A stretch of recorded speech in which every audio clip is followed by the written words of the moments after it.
Saúde, amada igreja, com a paz do Senhor. Vai tudo bem com os irmãos? Amém. Ainda de pé, abrir o livro sagrado, livro de Ruth.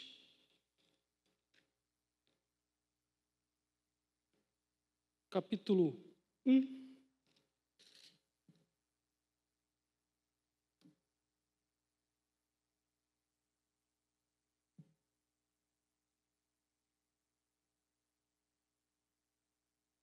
Até o versículo, do versículo 1 até o versículo 5.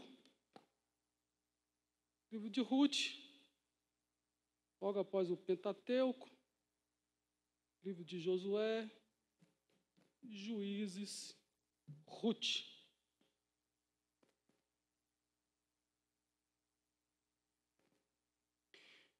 Diz assim a palavra de Deus. E sucedeu que nos dias em que os juízes julgavam, houve uma fome na terra, pelo que um homem de Belém de Judá saiu a peregrinar nos campos de Moabe.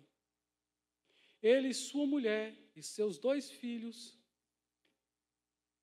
e era o nome deste homem Elimeleque, e o nome de sua mulher Noemi, e os nomes dos seus 2 filhos, Malom e Quilion, efrateus, de Belém de Judá, e vieram dos campos de Moabe e ficaram ali. E morreu Elimeleque, marido de Noemi, e ficou ela com os seus 2 filhos, os quais tomaram para si mulheres moabitas, e era o nome de uma Orfa, e o nome da outra Ruth, e ficaram ali quase 10 anos, e morreram também ambos, Malom e Quilion, ficando assim esta mulher desamparada dos seus 2 filhos e de seu marido. Pai Celestial, mais uma vez estamos em Tua presença santa. Senhor, que esta palavra possa falar nos nossos corações, que a Tua palavra possa transmitir, Senhor Jesus, a Tua palavra de esperança a cada um de nós. Tu és Deus que conhece o nosso coração, as nossas necessidades. Derrama a Tua graça nesta noite, em nome de Jesus. Amém. É o costume de orar depois de ler a Bíblia.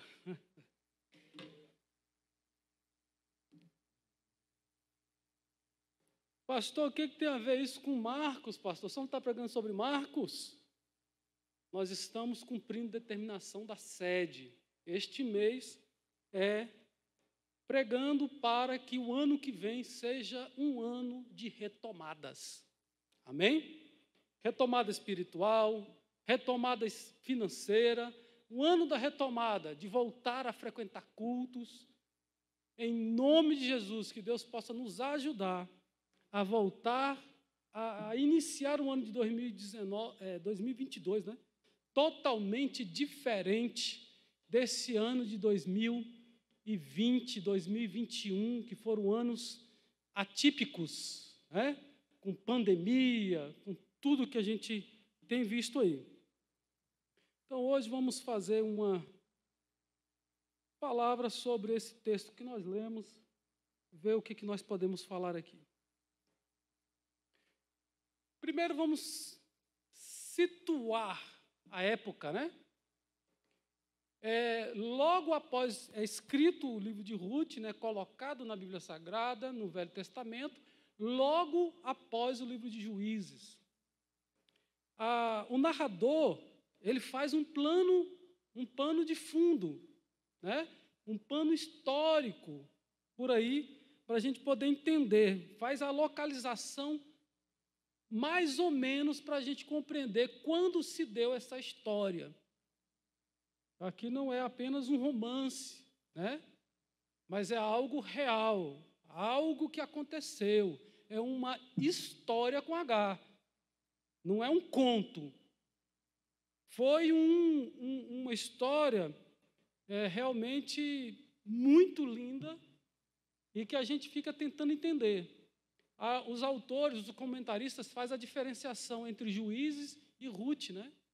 Enquanto Juízes vai falando das guerras, das dificuldades, mostrando a punição para o pecado, a gente vê o livro de Ruth um pouco mais suave, se a gente poderia dizer assim. A história de Ruth é uma história de amizade, é uma história familiar que teve fracasso, teve dificuldades, mas a tônica é a amizade entre Noemi e Ruth. É uma tônica que vai do início ao fim do livro, né? Então, mostra aí então, este amor da nora pela sogra, esta amizade entre as duas.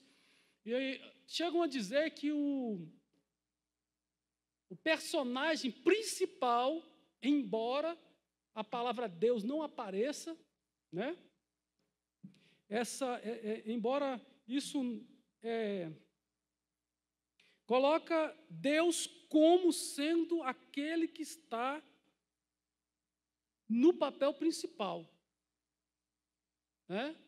Nós vemos aqui quando ela diz: eu vou abandonar todos os meus ídolos, né? O seu Deus agora é o meu Deus, seu povo agora é o meu povo. Onde você dormir, eu vou dormir, onde você pousar, eu vou pousar, né? Então, o personagem principal, segundo os comentaristas, é o próprio Deus. Se a gente for observar, Deus está em todos os aspectos do livro sagrado. O período, se a gente for fixar em anos, o período dos juízes inicia após a morte de Josué. Então, logo após a morte de Josué, lá em Juízes 1:1, até 1 Samuel 10, olhando a Bíblia, pegando o que está falando na Bíblia. Então, nós temos o livro de Juízes completo e nós temos até o capítulo 10 de 1 Samuel. Então, vai todo o período do juízo, de 1200 antes de Cristo até 1020 antes de Cristo. Então, um período aproximado aí de 180 anos, esse período. O período dos juízes acaba quando começa o período dos reis. Então, quando coroa Saul, no capítulo 10, aí encerra aí a coroação de Saul, no capítulo 10 de 1 Samuel, encerra o período dos juízes. Amém? Então, é um drama que está acontecendo aí numa família. Problemas acontecem? Sim ou não? Só na vida do ímpio? Na vida do crente também chega, a coisa aperta um pouco, chega enfermidade, problema financeiro, desemprego, morte. Chega muitos problemas nas nossas vidas também. Então, nós vamos aprender hoje com a família de Ruth. Na verdade, com a família de Noemi, né? Que a Ruth, como é nora, continua sendo da família dela, mesmo após a morte do seu filho, né? Vamos lá. Nesse drama, vários problemas acontecem.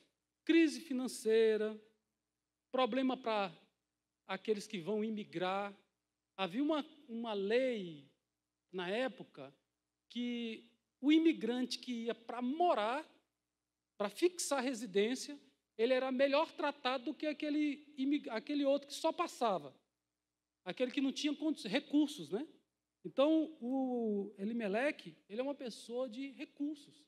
Ele tem terras, né? E possivelmente ele possa ter vendido isso antes de sair. A Bíblia não vai tocar nesses assuntos, mas era comum um judeu vender a sua terra para alguém e no ano do jubileu resgatar a terra.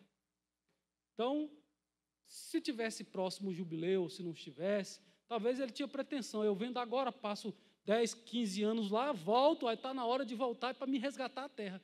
A terra era devolvida para ele sem custo, quando completasse os 50 anos. A gente não sabe o porquê, o como.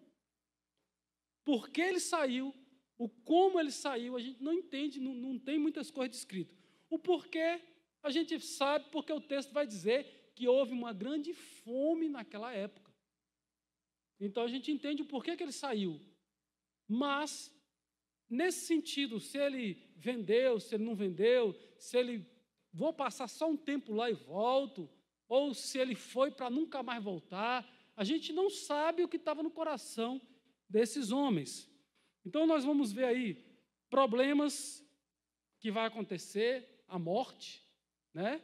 Então, viuvez, possivelmente pobreza extrema, deve ter ficado pobre, né, por causa das dificuldades. Morre o cabeça, morre o homem da casa.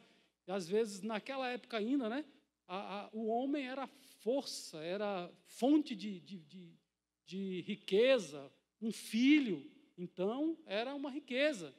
Se a gente for observar, até na época de Jesus, quando Jesus ressuscita o filho da mulher de Naim, daquela viúva de Naim, né? Quando ele cura aquela mulher, ele está devolvendo para aquela mulher muito mais do que um filho.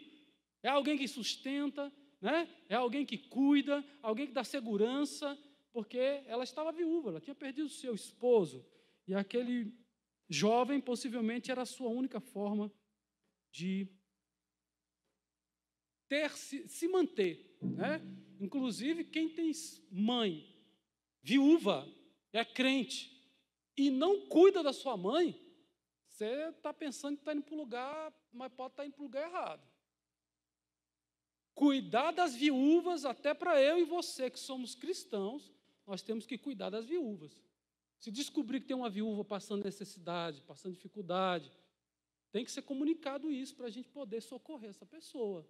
Eu sei que a líder das senhoras, né, vê isso, algum irmão, alguma irmã também pode ver, nos falar, nos ajudar, para que a gente possa também ajudar. Então, cuidar da família, cuidar dos pais que cuidou da gente quando a gente não tinha nenhuma forma de cuidar de si mesmo, né? Porque diz que o homem é um dos animais que mais demora a ficar independente. É difícil botar um homem para virar homem, né? Que ganha dinheiro, que se sustenta, que fala, agora eu vou casar, agora eu... É difícil. Estamos vivendo uma época que as pessoas estão demorando muito mais tempo para casar. Antes casava com 14, com 16, com 20, com 22, com 21. Hoje, cada vez é com 30, com 32, 35. Já vai logo virar, vai andar com o menino na rua, vamos pensar que é avô. Não vai pensar que é pai, não. Então, a gente vai protelando, e às vezes esquece que a gente precisa, né, resolver a vida. Então, mas a gente não pode esquecer também da família. Amém? E ainda a gente vai ter aí outros problemas também com a relação com Deus, né? Ela não é nem com Deus, né? Ela, quando os outros chamam ela de Noemi, ela fala, Noemi não, agora vocês me chamam de amargurada, amargosa, porque eu saí cheia e voltei sem nada, vazia. Então, ela começa a questionar também algumas questões, né? Ao mesmo tempo, esse livro de Ruth, ele também fala de, igual eu disse, né? Força da amizade, a beleza da providência de Deus, a recompensa da virtude. Tem recompensa em ter ações virtuosas. Parece que ninguém está vendo, mas quando a gente faz as coisas corretas, né, atrai coisas boas para nossas vidas. Louvado seja o nome do Senhor. Não é em vão. Há recompensa para aqueles que andam corretamente. Então, nós temos aí, é um livro que eu estive fazendo uma leitura usando o recurso do computador para voz, né? Então, eu fui lendo, acompanhando e ouvindo, lendo e ouvindo. Eu vou dizer para os irmãos, é emocionante a história de Ruth, mesmo tendo lido tantas vezes quanto eu já li. É algo maravilhoso, é uma novela, é um filme, é uma saga, é um drama, é uma reviravolta, tanto na ida quanto na volta, a gente vê as coisas acontecendo, e eu chorei em cada capítulo. Eu acho que eu estou ficando velho. Acho que eu estou ficando velho, estou me emocionando fácil. Agora eu escuto o hino, eu choro, eu leio a Bíblia, eu choro. Mas que história maravilhosa essa história, cheia de emoções, né? Poder do amor, a vitoriosa providência de Deus Como Deus é maravilhoso, independente do que está acontecendo. Já falamos que esse contraste, esse contraste, o livro do Juízes traz o julgamento de Deus, mostrando à nação de Israel a loucura do pecado. Toda vez que o povo pecava, inimigo invadia a terra, inimigo tomava as coisas, e eles viviam sob escravidão, e depois Deus levantava um libertador, um juiz, quando o povo se arrependia, voltava-se para Deus, aí Deus também perdoava, né? Então, esse é a tônica do livro de Juízes. O livro de Ruth, o amor e a virtude estão recompensados, estão sendo recompensados. Amém? Na verdade, o livro de Ruth, ele vai colocar aí Deus no centro dessa história. Eu falei que não continha o nome de Deus, né? Mas Esté que não contém o nome de Deus, né? Ruth, como eu já disse, a própria Ruth, quando vai sair, ela fala isso, né? Que o seu Deus é meu Deus. Então, aí já coloca o nome de Deus novamente no lugar.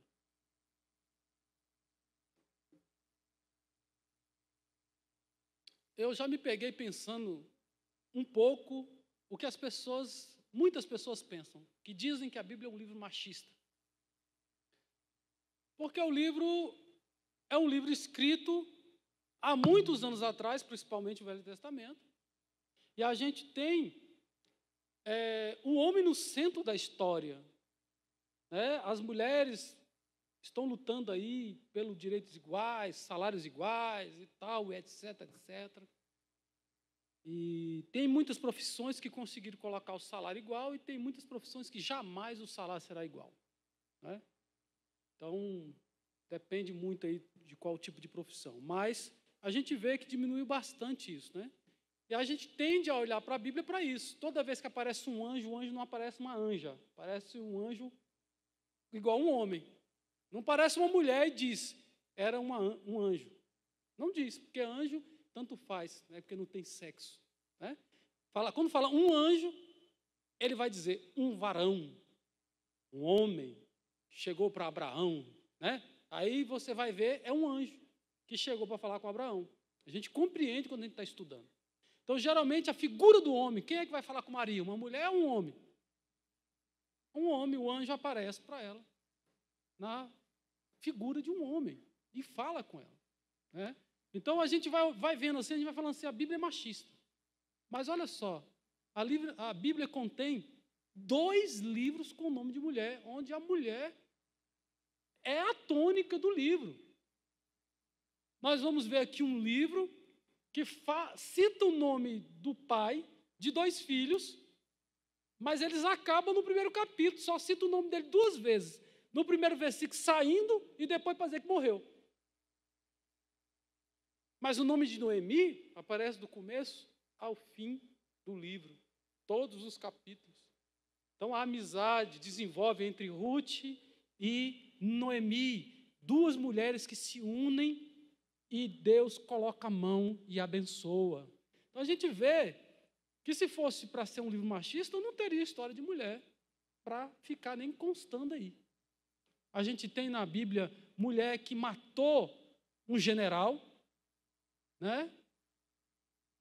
Ele pediu para esconder na casa dela, estava com sede, ela deu leite, deu comida, ele comeu, dormiu. Quando ele estava dormindo, ela foi lá, tacou-lhe uma estaca nele, pregou ele na cama, acabou o homem, morreu. Matou o general de guerra, comandante de exército, morreu pela mão de uma mulher. A gente tem a história de Débora, que também é uma juíza, que Deus coloca usa ela para poder fazer um grande livramento, né? Ela profetiza, o general falou assim, eu vou, mas se tu for comigo. E ela vai, e Deus dá vitória. Amém? A gente vê também no Novo Testamento a mão das mulheres, o jeito das mulheres trabalhando no ministério de Jesus. Jesus inclui as mulheres trabalhando no seu ministério. A gente vê muito isso, né? Então, até na hora da sua morte, até após a morte, as mulheres estão envolvidas de alguma forma, no ministério de Jesus. Ali no sepulcro e etc. Como é essa cidade, né? O nome da cidade que essa família está saindo é a cidade de Belém de Judá. Dizem alguns comentaristas, eles ficam tentando dizer exatamente quando aconteceu. A história aconteceu durante o período dos reis, dos juízes, né? Mas quem escreveu, quando escreveu, foi na época de quem? Aí eles tentam falar, foi na época do rei Saul, foi na época, não, rei Saul não, rei Davi, não, na época do Roboão, na época de Salomão, eles ficam tentando dizer aonde foi. Mas a história trata, parece que esse ponto, né? Porque também, por que Belém de Judá? Porque ela se torna, a Ruth, né? Ela vai se tornar bisavó de Davi. Ela vai fazer parte da genealogia de Jesus. Então, eles fixam aí em Belém de Judá, eu acho que mais apontando para isso. Então, pode ser que tenha acontecido já a história há muito tempo e foi escrito num tempo depois, num período mais posterior ao período do juízo, já na época dos reis, né? Então, é bem fácil aí ter acontecido isso. Então, o que significa Belém? É casa do pão, o significado, né? Bet é casa, e esse Helém aí, que é Belém, vai ser a casa do pão, o original, né? Betlém. A casa dos pães, faltou pão. Dizem que lá era muito próspero na questão do plantio de trigo, cevada, passas, várias outras coisas lá que produzia nesse local. E esse local era um lugar muito próspero, né? Então, eu não sei se alguém conhece aqui Catalão. Quem conhece Catalão aqui? É muito difícil alguém não conhecer, passando ali na estrada, indo para Minas, indo para São Paulo, qualquer lugar que você for, você passa perto daquele posto de gasolina Petrobras, que fica bem na esquina, assim, de Catalão, né? É difícil o dia que a gente vai em Catalão e não sente cheiro de café. Porque lá é a cidade do café, né? Você vai andando lá, você sente o cheiro do café torrado. Então, tem fábricas de café lá. Eu imagino que Belém era mais ou menos assim. Quem fosse, qualquer viajante, fosse passando por Belém, sentiu o cheiro de pão. Sentiu o cheiro. Não, está tendo pão aqui, eu vou parar para comer pão aqui. Né? Assim, eu estava estudando e lembrei de Catalão e fiz essa associação. Mas chegou o momento que veio a crise sobre Belém. Um pouco de grão estava dentro do lagar, escondido lá, tentando fazer pão, tentando fazer trigo para poder comer o pão. Então, a gente observa aí que a casa onde tinha pão, a terra que mana leite e mel, faltou pão. Irmãos, você pode estar no paraíso. Se pecar, perdemos a graça de Deus. Perdemos a comunhão de Deus. Né? Vem o castigo, vem as dificuldades, né? Agora a terra vai produzir espinhos, agora a mulher vai ter filhos, agora vai sentir dor de parto, o homem agora vai com suor do teu rosto, vai comer o teu pão. Então você começa a ver que o problema não é Deus.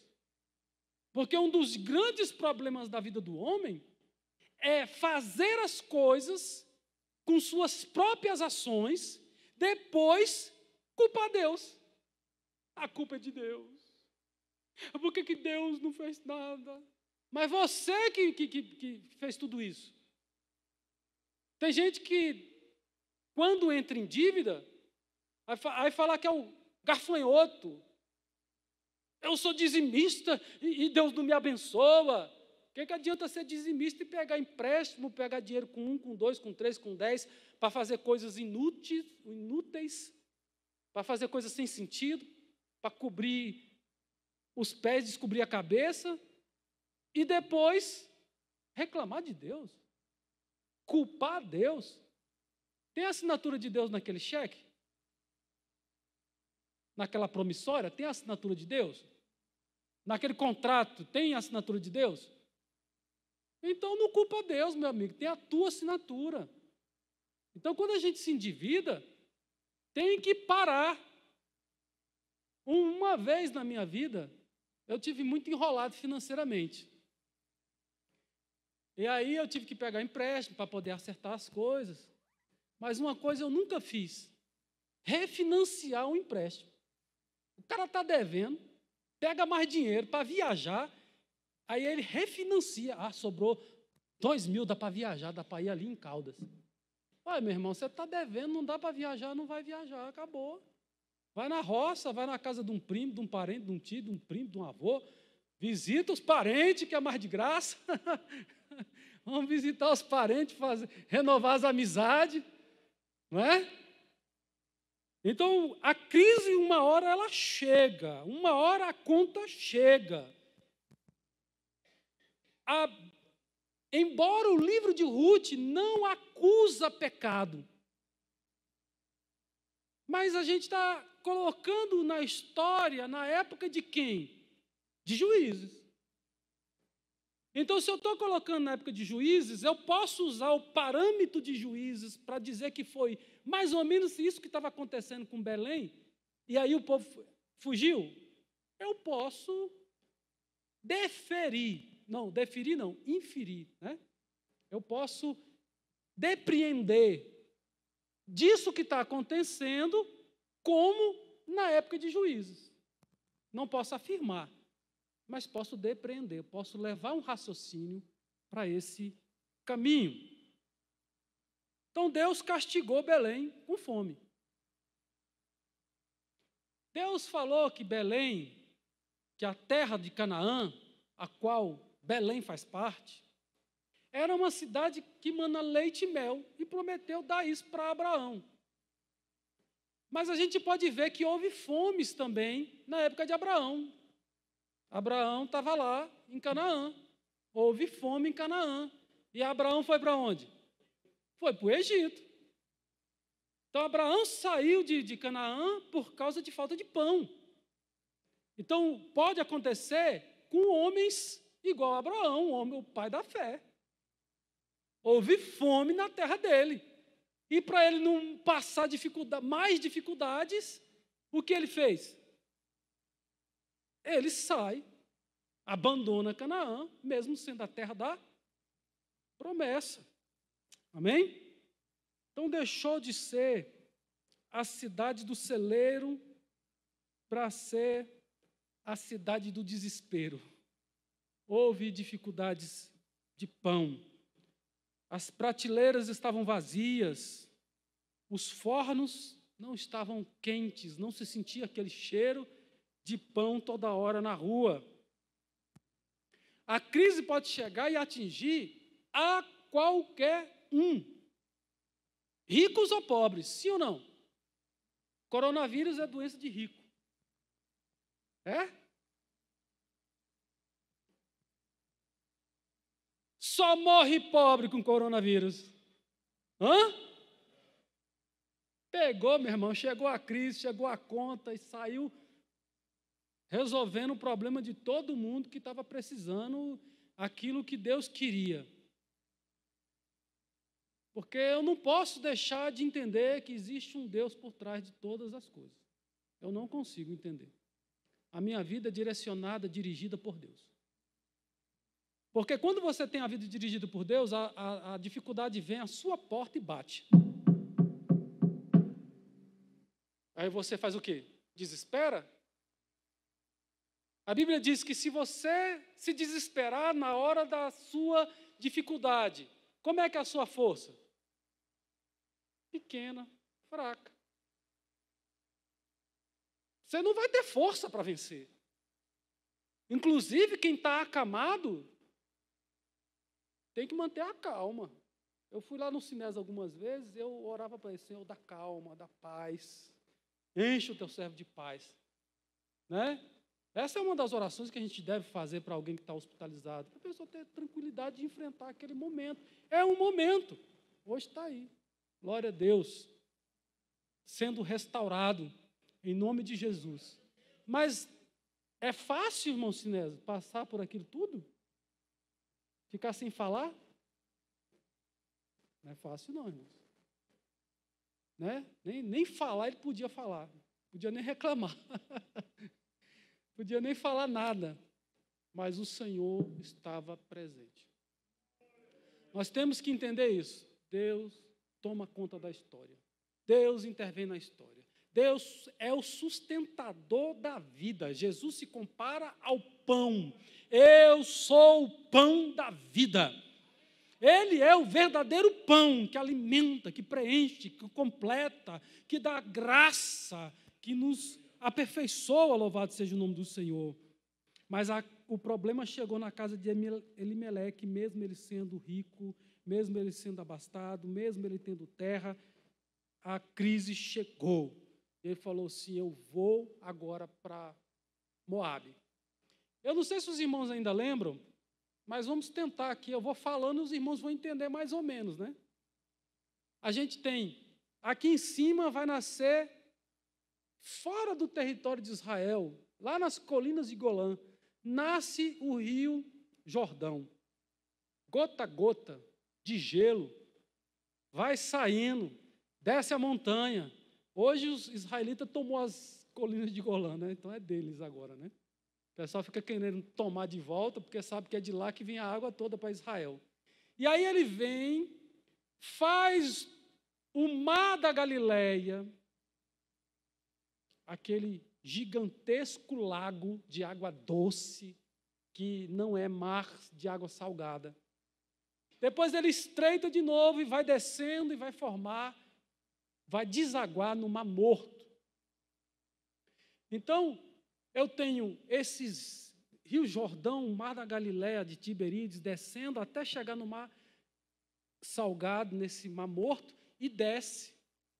Esqueci agora, vai até lá tem o nome do mar, não sei se é o... Agora eu não sei, não vou falar não, para não errar. Vai desaguar lá embaixo também, perto do Egito ali, tem uma foz de água ali também. Bom, então nós temos a água descendo de cima e embaixo, dividindo Israel em duas partes. Hoje Israel só tem terreno antes do Jordão. Depois do Jordão, Jordânia já tomou, o pessoal dos outros países já tomaram. A Cisjordânia pega também cidades dentro do lado de cá do Rio Jordão. Então, antes do Rio Jordão e depois, era tudo de Israel na divisão das 12 tribos. Mas hoje não é essa a realidade. Eles não têm a posse de toda a terra. Belém ficava perto da Judéia ali. Belém é Belém de Judá, né? Então é na Judéia mesmo, né? E o reino de Moabe ficava do lado do Mar Morto. Do lado de cá nós temos Jerusalém, do Mar Morto, virando para o mar, para Mediterrâneo, Mar Mediterrâneo, né? E do lado direito aqui, do Mar Morto, nós temos aí o reino de Moabe, que hoje é Jordânia. Jordânia tomou conta de tudo aquilo ali. O reino de Moabe da época que nós estamos falando aí, desse período aí. Ok? Então, a distância não era mais do que 15 quilômetros. A cidade de Belém para Jerusalém é uns 7 a 10 quilômetros. Então, era só desviar um pouco para a direita e já sair em Moabe. Então, não era tão longe o local. E ele resolve mudar para lá e fazer morada. Não foi só morar, não foi só visitar. Ele foi para lá e fixou residência naquele local. Nós já vimos também que a fome possivelmente pode ter sido juízo de Deus. Amém? Às vezes a gente fica falando assim, por que alguns estados tem isso, tem aquilo outro, tem seca, tem não sei o que mais lá. Aí a gente vai ver a idolatria, a gente vai ver carnaval, a gente vai vendo um monte de outras coisas tomando e arrebentando com tudo. Pessoas que não estão muito preocupadas com muita coisa, né? Mas em todas essas cidades tem servos de Deus também, orando, clamando, pedindo a Deus a graça do Senhor nesse local, né? Então, é uma das coisas que a própria Bíblia diz, que as misericórdias do Senhor são as causas da gente não ser destruídos. Então, a palavra, né, vai falar que, por causa do pecado, os próprios anjos foram expulsos do céu. Sabia disso? Satanás foi lançado na terra por causa do pecado. 1/3 dos anjos, que está lá em Apocalipse, que quando o dragão foi, né, precipitado na terra, com sua cauda ele derrubou 1/3 das estrelas. Aqui está falando dos anjos. A teologia vai trabalhar isso, que foi os anjos que caíram, juntamente com Satanás, que se tornaram os demônios. O pecado entrou no jardim e os homens foram expulsos do jardim. Vários momentos, quando o pecado entra na vida de alguém, acaba. Quando o marido trai a mulher, quando a mulher trai o marido, quando os filhos, né, saem de casa de uma maneira não tão amistosa, a gente percebe que a resposta para 99% das coisas é o pecado. É por causa do pecado.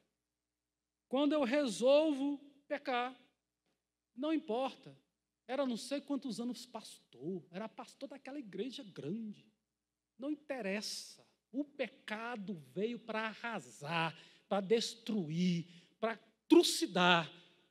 O crente não deve viver na prática do pecado, deve evitar o pecado. Não adianta ser batizado, ser membro da igreja, dar dízimo e achar que está tudo bem. Eu preciso renunciar ao mundo. Eu preciso dizer não ao pecado, para que eu possa ser mantido, né, debaixo da graça de Deus. Senão, as calamidades podem chegar à nossa casa. Eu fiz até uma mensagem hoje, coloquei aí, né? A crise chegou na família de Elimeleque e Noemi. E eu coloquei aqui, Deus utiliza a crise para separar o fiel do infiel. Aqui eu coloquei o verdadeiro do falso. Mas a crise revela o sincero e o devasso. Sim ou não? Irmãos, tem crente que nunca mais vai pisar os pés dentro da igreja. E se ele botar o pé é só para inglês ver, como dizem. Tem nada de natural, não tem nada de espiritual, não tem nada de querer Deus. A crise, ela vem para sacudir. É a hora que Deus sacode a figueira. É a hora que Deus requer os frutos da figueira. Não tem fruto, não? Então arranca. É a hora que Deus sacode. Irmãos, quando começar a grande tribulação, vai ser um corre para cá, um corre para lá, uma dificuldade, o caboclo querendo morrer, nada de morrer, não vai morrer mais não é assim não. Calma aí. Não vai ter esse negócio não, está gente clamando, monte caia sobre nós, e não tem nada de suicídio, nem suicídio vai ter. Vai passar pela grande tribulação completinha. Quem entrar, vai morrer quando chegar a hora, mas querer morrer por si mesmo, vai ter problema, vai ter dificuldade, não vai conseguir não. Então, irmãos, a crise ela chega e Deus quer separar aquilo que é bom do que não é bom. Faz a separação, né? Para que possa o verdadeiro ressurgir. O pecado não é a mudança de cidade, o problema aqui de Elimeleque, de Noemi, não foi a mudança de cidade, não foi a saída da terra prometida, né? O problema é como nos comportamos diante da dificuldade. Como eu retomar quando a crise chega, quando o problema financeiro chegar, como eu vou retomar as rédeas da minha vida? Perdi as rédeas do meu casamento, perdi as rédeas do relacionamento com os meus filhos. Como retomar essas coisas? Se eu não tiver um comportamento correto diante da crise. Então, o problema não é a crise pode vir na vida de qualquer um? Pode. A crise pode chegar na nossa casa, pode bater a porta e entrar. O vírus entrou lá na minha casa. Bateu e entrou, que nem bateu, né? Foi entrando, sem bater. Então, às vezes, a crise chega. E o que fazer? Como me comportar? Às vezes, a gente perde alguém da família, e às vezes a gente vê a mãe, geralmente é a mãe, né? É a mãe, ou um parente, um filho, desesperado, agarrado no caixão, morreu, passou. Ah, pastor, o senhor está falando isso aí porque não é. Sim, eu já tive pessoa da minha família que faleceu. Eu chorei. Mas não posso desesperar. O que ele tinha que ter feito em vida. Depois da morte não tem salvação. E quem salva, quem está lá na porta, lá, não sou eu, não. Não é você, não. Quem faz a separação e leva para o céu ou para o inferno são os anjos, por ordem de Deus. Ele já vai com a ficha do caboclo todinha. Ele não pergunta nada, ele só pega e... Caboclo já aparece no paraíso ou já aparece lá no inferno. Não tem muito o que questionar, não tem esse negócio de purgatório, não. Não tem enganação. Chegou, não tem carteirada. Qual é o seu comportamento diante da crise? O quanto nossa fé está firme em Deus? Se começar os princípios de dores agora, e aí? O que fazer? O quanto você é crente? Papai e mamãe morreu, e aí? Qual é o seu problema? A crise chegou. Fazer o quê? Qual é a sua fé em Deus? Porque tem muitos que começam a apontar o dedo para Deus. A culpa é tua. Foi o Senhor. Satanás queria que Jó fizesse isso. Apontasse o dedo para Deus e começasse a culpar Deus.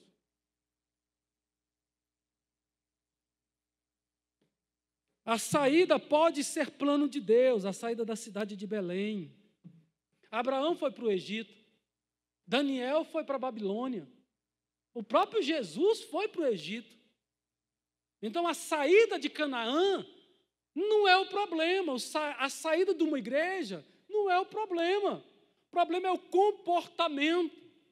Um amigo meu saiu da Assembleia de Deus e ia montar um ministério. Eu falei para ele assim, ó, primeiro culto, você vai fazer um culto de perdão. Ele, o que é isso? Eu falei assim, você vai liberar perdão para o pastor presidente, você vai pedir perdão, você vai pedir para todo mundo pedir perdão e faz o negócio direito para poder a coisa funcionar. Porque se for todo errado, vai dar problema. Se ficar só, é porque nós saímos de lá, nós estamos livres, porque lá aquele lugar e ficar só acusando, jogando coisa, não. Acaba de uma forma correta. Então a saída pode ser plano de Deus. Mas todos, Abraão, né, Daniel, Jesus, glorificaram o nome de Deus. Abraão e Daniel glorificaram o nome de Deus lá, né? No final, Abraão orou pelo faraó, orou por todo mundo. Então, Deus quer abençoar. A mudança pode ser para a bênção. Sair de uma igreja para outra é melhor do que ficar falando mal do pastor todo dia. Termina o culto, aquele pastor, aquele óculos dele, aquele cabelo dele, aquele não sei o quê. Aquele pastor folgado que só anda atrás, o menino dirigindo. Parecendo que tem motorista, tem 2 filhos que dirigem, ué. O que eu posso fazer? Vou atrás para dirigir mesmo. Mas aí a gente começa a falar, eu estou brincando aqui, mas tem hora que a gente começa a falar mal de um dos outros, a gente começa a falar mal da líder das senhoras, da escola dominical, do vice, do coral, e não sei de que, a gente começa a falar mal de todo mundo. talvez esteja na hora de mudar, de ir embora, de bater asa, de pedir perdão, quem sabe, ter um novo recomeço. Tem bênção. Pode ir. E a porta está aberta para voltar. Esses aqui foram e depois voltaram. E a bênção de Deus esteve com eles, para aqueles que se manteram, né? Fiel a Deus, glorificando o nome do Senhor.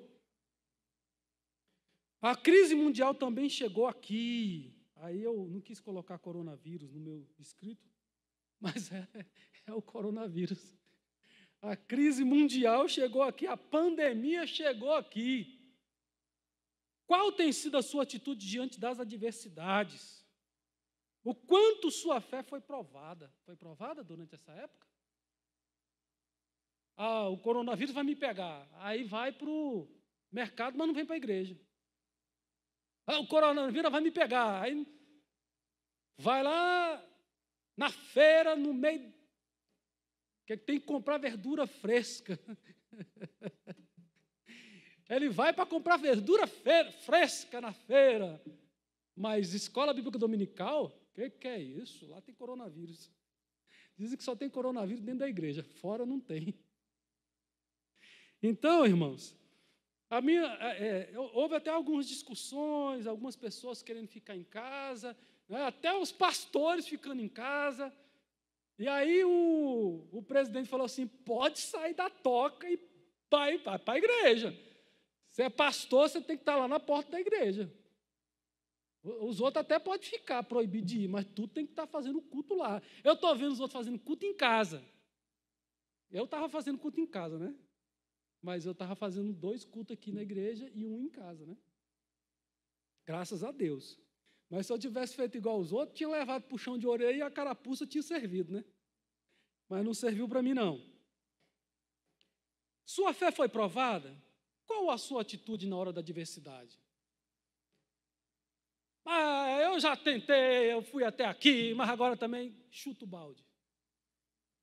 Qual é o seu comportamento ante a adversidade? Nós temos tido a nossa fé sendo provada. A vacina é do diabo. Não.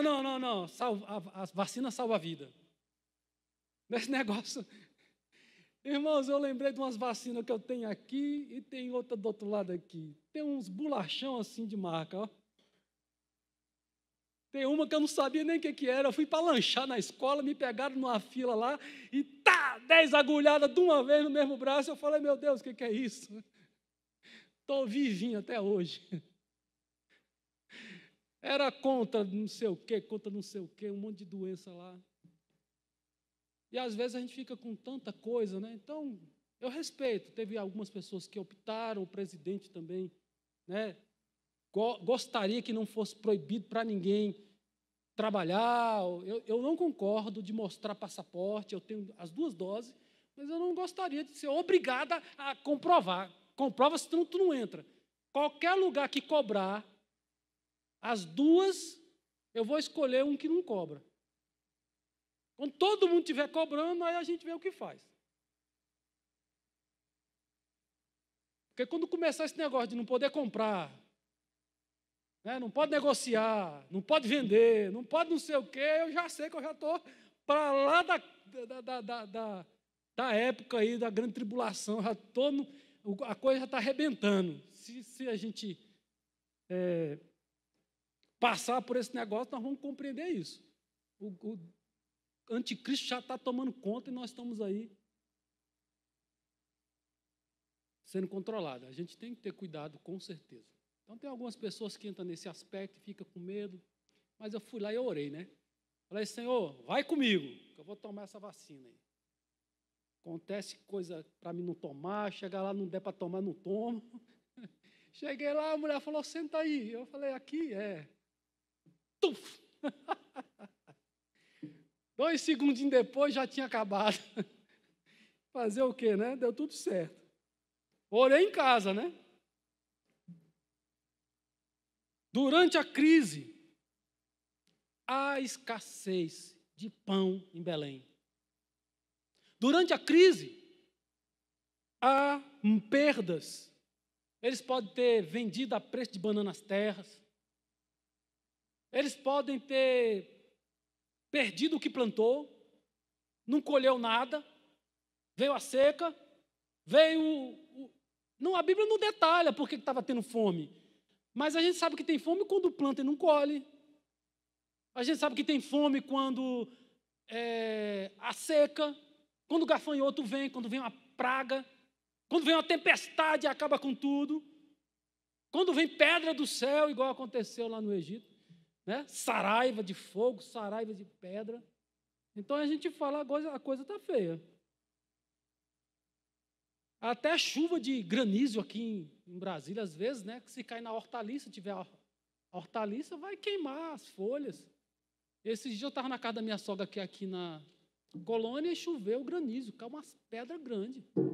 Para quem planta, é difícil. Uma hora ou outra vem a crise. Na crise vem a desesperança, a falta de ânimo. O que fazer? Eu só sei que a Bíblia fala, se você for fraco na hora da angústia, suas forças serão pequenas. Irmãos, eu gosto demais da palavra do Senhor. E quando a gente vive a palavra de Deus, a crise vem bater na tua porta, tu fala assim, rapaz, está doendo, mas eu tenho que me manter firme. Porque senão eu não vou conseguir passar. Eu virava para minha esposa, esses dias ela estava lembrando, né? Eu nunca fui rico, né? Nunca fui rico.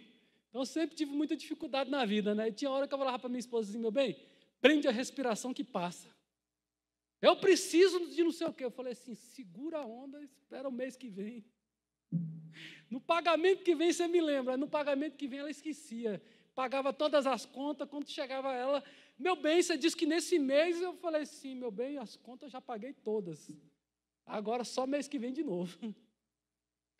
E aí ela estava lembrando esses dias, dessa época um pouco mais cinturão apertado, mais difícil. Então tem hora que a crise vem, a gente tem que se manter firme, parecer que não está acontecendo nada. Eu falo para minha esposa, meu bem, eu faço igual eu vou atravessar um rio, que eu vou atravessar mergulhando. Eu enfio a cabeça e dou as braçadas, vou dando as braçadas, eu sei que eu estou indo para frente.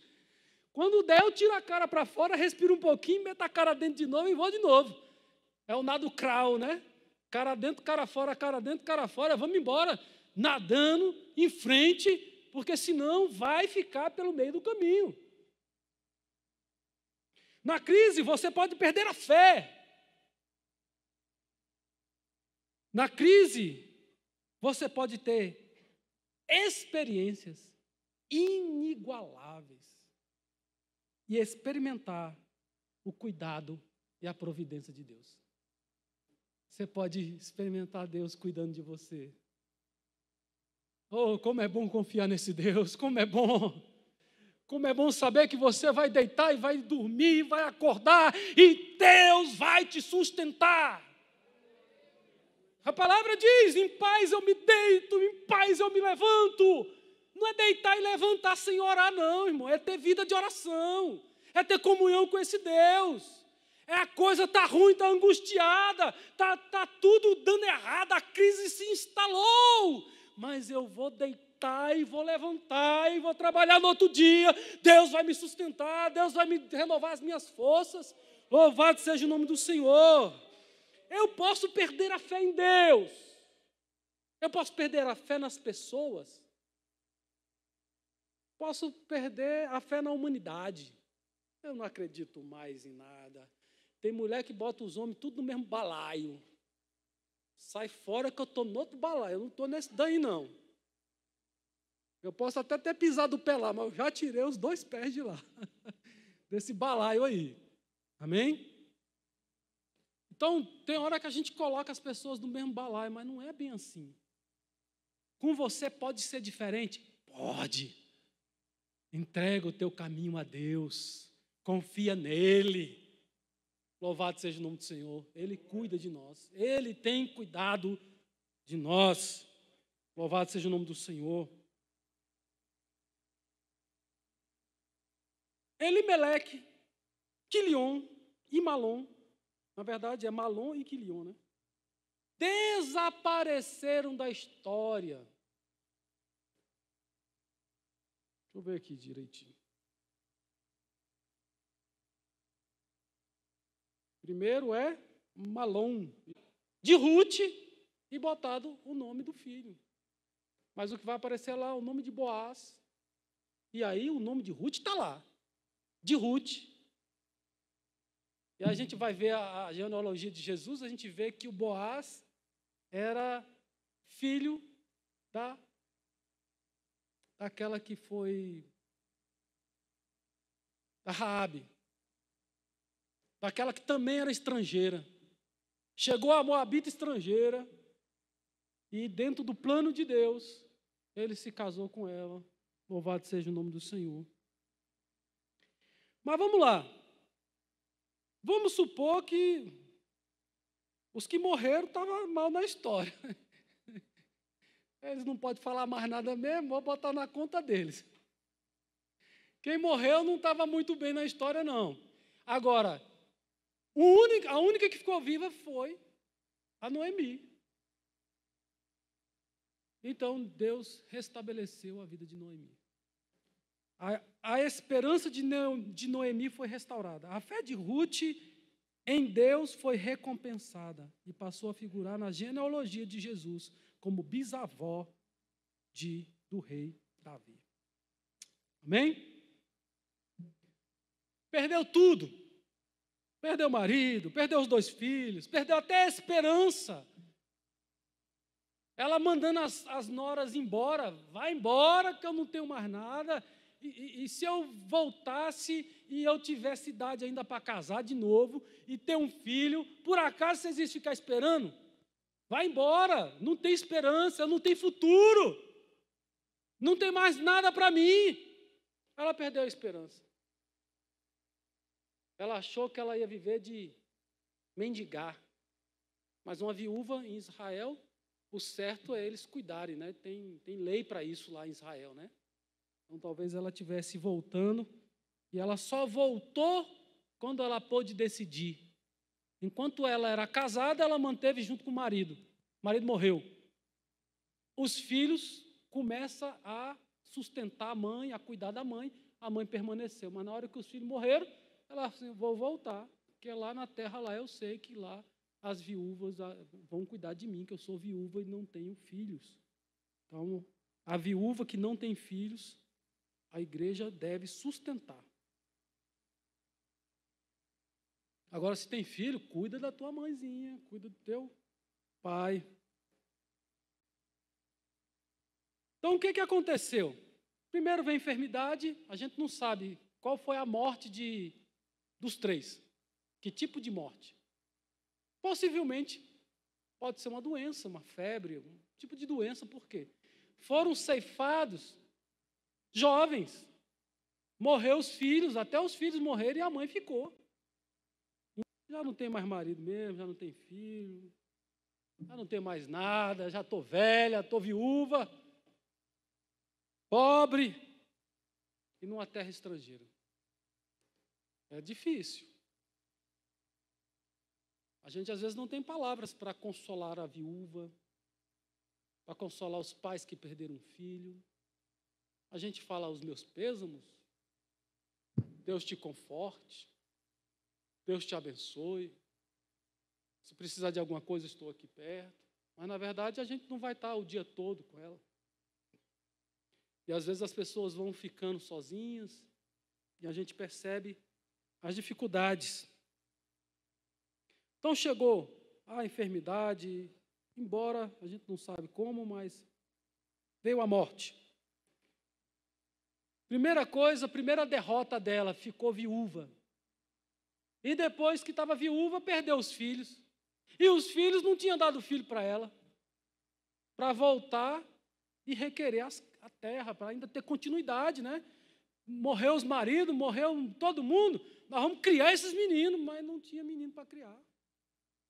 E ela abandona tudo.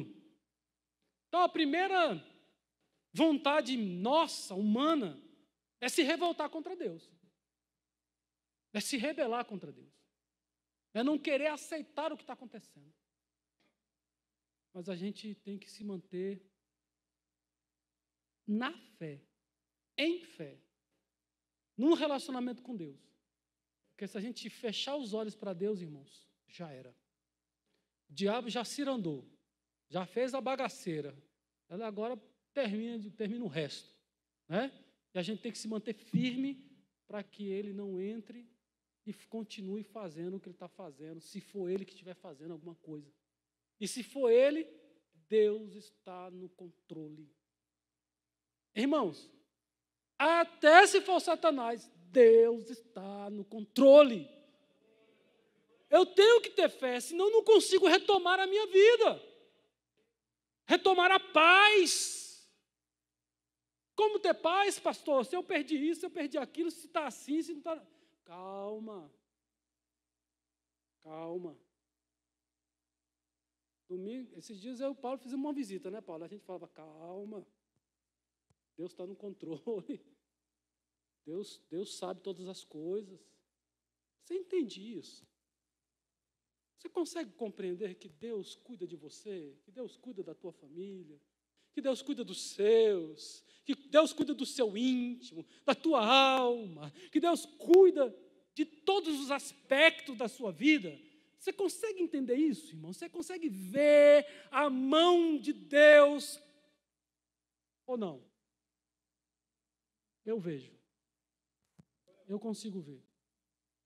Tem hora que a gente leva na cabeça, tem hora que a gente sai humilhado, tem hora que a gente fala assim, não dá, desse jeito não dá, e a gente engole seco, engole sapo. E depois a gente percebe que Deus está no controle. Deus exalta os humilhados. Eu creio, eu creio, eu creio. Aquele que é humilhado injustamente, Deus vai exaltar, ainda que o ímpio não queira.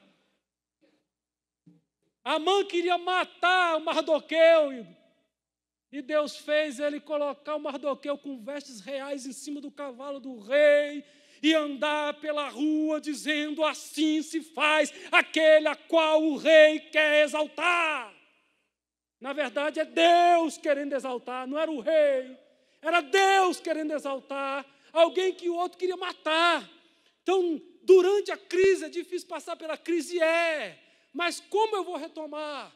Continuando confiando, chorando, gemendo, mas a noite vai passar, a tempestade vai passar, vai chegar a hora da luz brilhar, a noite não vai durar para sempre, uma hora os raios do sol vai vir novamente, vai clarear, Deus vai mandar a luz do sol. Deus vai voltar a aquecer os nossos corações, louvado seja o nome do Senhor. Então, irmão, cuidado para não se revoltar contra Deus. Cuidado para não colocar Deus no mesmo balaio de qualquer Deus. Porque quando eu era católico, porque quando eu era não sei o quê, eu estava cuidando de uma pessoa, nas suas fraquezas, no momento que até quem estava perto queria que eu jogasse ele para fora da igreja. Já contei a história para os irmãos aqui. Um rapaz negro que queria casar com uma branquinha lá na igreja lá. E não é preconceito, não. É porque ele queria, estava namorando e de repente parece que a menina ficou com medo, terminou. Ele bebeu, foi para a igreja, aprontou, fez escândalo. E ao invés de eu mandar ele embora para sempre, nunca mais volta aqui, eu falei, vai embora. Era na escola dominical. Toma banho, vai dormir, à noite eu te quero aqui, arrumado, limpo. E à noite ele estava lá, depois da bagaceira, depois de ter bebido. Depois a mulher voltou ao namoro, casou, tem filho, é pastor. Como não acreditar que Deus não está no controle da nossa vida? Quem é que faz isso? Só Deus. Mas se eu começar, que durante a minha conversa com ele, ele falou assim, pastor, quando eu era do mundo, o diabo sentava comigo e a gente jogava carta junto. Ele estava querendo dizer que o diabo ensinava para ele algumas manhas lá de roubar, né? Só se for para roubar. Os truques de roubar nas cartas. As coisas davam certo para mim quando eu estava no mundo. A gente começa a querer voltar atrás, a olhar para trás, a olhar Lá no Egito a gente tinha cebolas, a gente tinha carne, mas era escravo. Deus libertou, Deus está dando maná, Deus está dando cordoniza, Deus está abençoando, dando vitória contra um exército armado, uma cavalaria, e o povo olhando para trás. Como retomar a vida, como retomar a paz, se não for confiando no Deus poderoso? A minha fé tem que estar ligada nele, senão eu não consigo retornar. Olhar a vida com olhos pessimistas. Porque a vida, porque minhas amigas, porque meus amigos, porque fulano, é só na casa de fulano, é só... Eu já cheguei a dizer que em minha vida tudo é mais difícil. Eu não sei se quanto mais eu falava, mais ficava difícil. Mas parece que a provação era um pouquinho mais, mas eu já sei que é difícil mesmo, então vai ser difícil mesmo, mas eu vou conquistar difícil mesmo, e vamos embora. E Deus foi abençoando, louvado seja o nome do Senhor. Então não adianta se revoltar contra Deus. Temos que aprender a olhar a vida com os olhos de Deus. Romanos 8, 28, sabemos que todas as coisas cooperam para o bem daqueles que amam a Deus, daqueles que são chamados segundo o seu propósito, segundo o seu desígnio. Você foi chamado? Fui. Então tudo que acontece é para o teu bem. Mas pastor, esse negócio aqui não está para o meu bem, não. Meu irmão, engole, levanta a cabeça e vamos embora. Engole o choro e passa. Vai passar. Continua confiando, continua acreditando, continua com a fé em Deus. Deus vai recompensar a tua fé. Deus vai recompensar, assim como recompensou a Ruth. Se a gente for ver a Ruth, a gente vai vendo que não tem jeito, irmãos. A providência do Altíssimo é maior que a tragédia humana. O mal veio, já aconteceu, está acontecendo a crise, redemoinho, furacão, está passando. Morreu os teus gados, roubaram os camelos, o vento caiu na casa, matou os seus 10 filhos, morreu tudo. Deus deu, Deus tomou, louvado seja o nome do Senhor. Irmão, o que é isso, irmão? O que é isso? O que é isso? Permanecer com a fé nele. Aí diz a Bíblia que ele perdeu tudo. E depois a Bíblia diz, a riqueza dele, o estado dele foi muito mais. A riqueza dele virou o dobro. Só a mulher que permaneceu a mesma. Glória a Deus. Eu já falei para mim, tu vai morrer com 114 anos, porque aí eu estou com 120, aí só vou chegar até 120 mesmo. 120 eu vou embora e tu também vai. 114 anos, aquela velhinha do meu lado assim, né? Já não vai pintar mais cabelo, que eu já vou deixar ela sem pintar lá, por 100 anos eu vou falar para ela, não precisa pintar cabelo mais não. Sem pintar o cabelo tudo branquinho. Não sei se ainda vai ter cabelo aqui. Ou não. 120 anos do lado da varoa que Deus me deu, com 114 anos. Glória a Deus. Vai ser bênção. Se Deus quiser, se não acontecer o arrebatamento, porque eu não quero ficar aqui para o milênio, não. Eu volto para o milênio, mas não vou ficar aqui para milênio, não. Passar por grande tribulação para ficar para milênio, não. Providência de Deus é maior que a tragédia humana. Deus escreveu um dos capítulos mais lindos na história, a partir da dor mais profunda de Noemi. Meu nome agora é Amargosa. Me chama de Mara. Vem cá, Mara. Pega esse menino no colo aí. Os outros viram para ela e falam assim, Ruth é melhor do que 7 filhos para você. A Ruth, trabalhando, trazendo comida para dentro de casa. Ela não tinha filho que trouxesse comida, não tinha marido para trazer comida. Mas Ruth foi batalhar. Ruth ia atrás E Deus falou, vem aqui, minha filha, vai por esse campo aqui. Boaz chega e fala assim, essa moça aí, o que é essa aí? Essa aí é a nora de Noemi. Está vindo catar aqui grãos aqui para levar para elas comerem. Irmãos, o coração de Boaz se derreteu com a virtuosidade de Ruth. Que ganhou o coração dele, em primeiro lugar, foi ela ser virtuosa. Foi ela fazer as coisas depois que não tinha mais como, não precisava mais. Ela podia ter feito como órfã, indo embora. Mas Deus tem bênçãos para aqueles que são virtuosos, aqueles que acertam as coisas. O Eterno transformou aquela viúva desfilhada numa mulher feliz, alegre, no meio da sua cidade. Ela voltou para a sua terra, as terras foram devolvidas para ela. Porque Boaz redimiu, pagou as terras, tinha agora um filho com Ruth, e esse filho é que fica com as terras. Agora tem alguém para tomar conta das terras. Então ela ficou ali usufruindo até morrer. Enquanto a morte não chegar, não é o fim. A morte é o fim dos homens naturais. Mas até para o crente, nem a morte é o fim.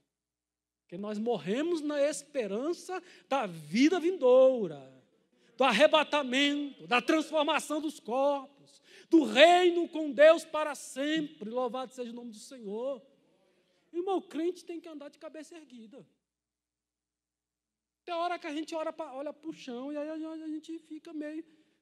Ai, meu dedo, ai, minha coluna, ai, mas... Olha para cima, olha para o futuro, olha para a esperança viva que mora dentro do seu interior. Retoma o controle, as rédeas da tua vida, as rédeas do seu relacionamento. Toma o controle novamente com a graça de Deus, com a presença de Deus, com a virtude, louvado seja o nome do Senhor. O amor de Deus na vida de Ruth não é tribal, local. Naquela época, moabita, meu irmão, moabita, se fosse prosélito, igual Ruth se tornou, só podia entrar dentro do tabernáculo quando tivesse a 4ª geração. Eles não podiam assistir o culto. Não eram aceitos. Está na Bíblia. O moabita, até a 4ª geração, não vai ser aceito. Não vem, não.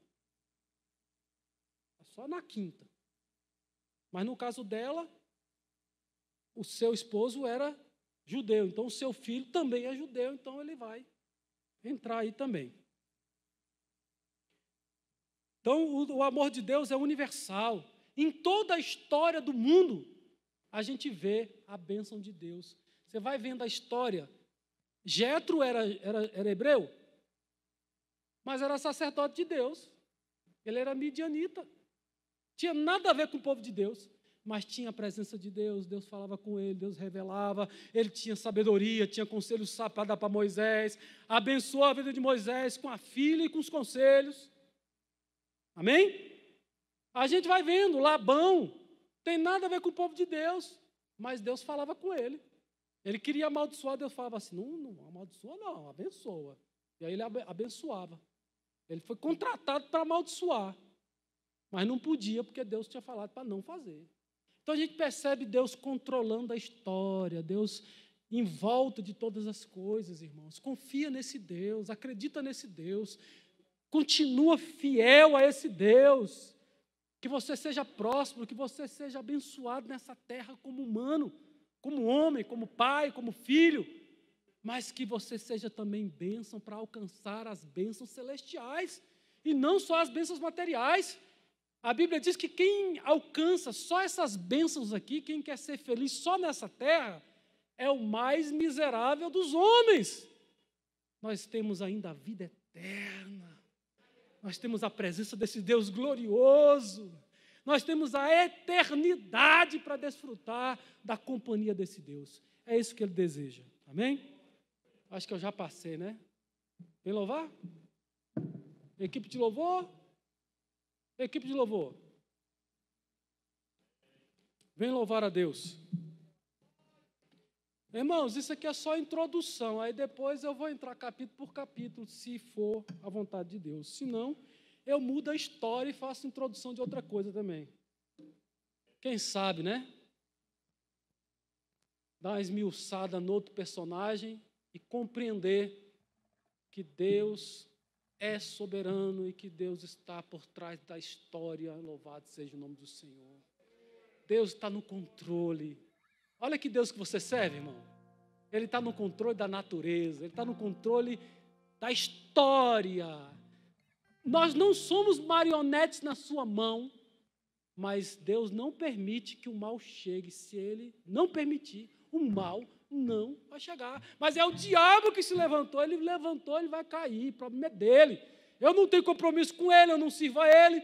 É por isso que eu não prego falando do diabo nem dos demônios. Teve uma igreja que eu preguei umas 2 ou foi 3, porque estava demais umas coisas que estavam acontecendo lá. Mas, irmãos, entenda. Olha só como é que é a vida nossa. Olha o poder de Deus. Deus é aquele que manda abaixo do meu pé, furando a terra, dando uma volta por cima, saindo no universo, se encontra em algum lugar do infinito, esse círculo, ele manda em tudo, que está dentro do círculo, fora do círculo. Esse é o poder de Deus e do diabo. Está debaixo do meu sapato, entra a poeira e essa cerâmica aqui, esse mármore. Só. Para que eu vou preocupar com alguém tão pequeno? Ah, você está menosprezando. Não, eu não quero nem saber dele. Eu estou aqui para adorar o Rei, a servir ao Senhor dos Senhores.